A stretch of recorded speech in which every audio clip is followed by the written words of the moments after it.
بسم اللہ الرحمن الرحیم۔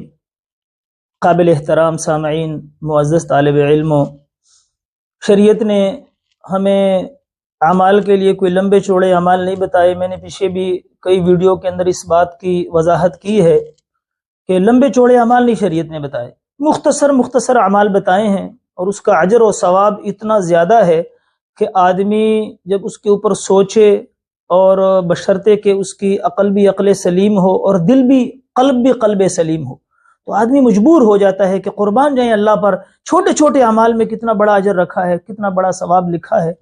تو ایک حدیث آتی ہے حضرت جویریہ بنت حارث رضی اللہ تعالی عنہا، یہ حضور پاک علیہ السلام کی ازواج مطہرات میں سے ہے، یعنی امہات المؤمنات میں سے ہے، کہ فجر کے وقت حضور پاک علیہ السلام نماز کے لیے تشریف لے گئے۔ یہ اپنے مصلی پر بیٹھی ہوئی نماز اور ذکر اذکار میں مشغول تھیں، اور حضور علیہ السلام چاشت کے وقت، یعنی آج کل کے مطابق سمجھ لے کہ کوئی 8:30 بجے آپ تشریف لائے، اور آپ نماز بھی غلس میں پڑھتے تھے، تو تقریباً میرے حساب سے کوئی 3.5-4 گھنٹے کے بعد حضور علیہ السلام تشریف لائے، اور حضرت جویریہ رضی اللہ تعالیٰ عنہ جو ہے وہ اپنے مصلی پر بیٹھی اللہ کی یاد میں مشغول ہے۔ اور ایک حدیث میں آتا ہے کہ حضرت صفیہ بنت حی رضی اللہ تعالیٰ عنہ، یہ بھی ازواج مطہرات میں سے ہیں، کہ ان کے سامنے 4000 گٹھلیاں پڑی ہوئی تھیں جن پر وہ اللہ کی تسبیح اور اللہ کو یاد کیا کرتی تھیں۔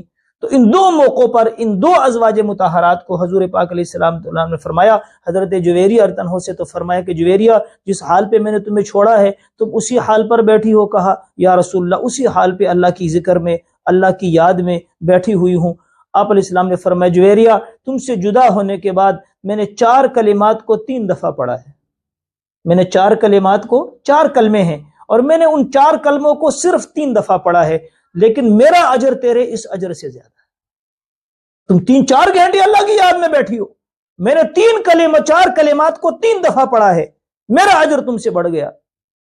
تو پھر آپ علیہ السلام نے حضرت جویریہ رضی اللہ تعالیٰ عنہ کو جو ہے انہا کو وہ کلمات بتائے، سبحان اللہ و بحمدہ عدد خلقہ و رضاء نفسہ و زینۃ عرشہ و مداد کلماتہ۔